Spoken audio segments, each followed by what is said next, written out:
من ماء فأحيا به الأرض بعد موتها وبث فيها من كل دابة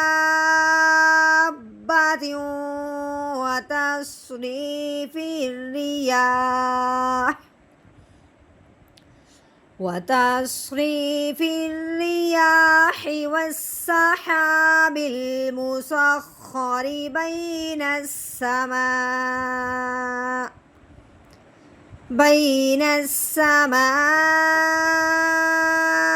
والأرض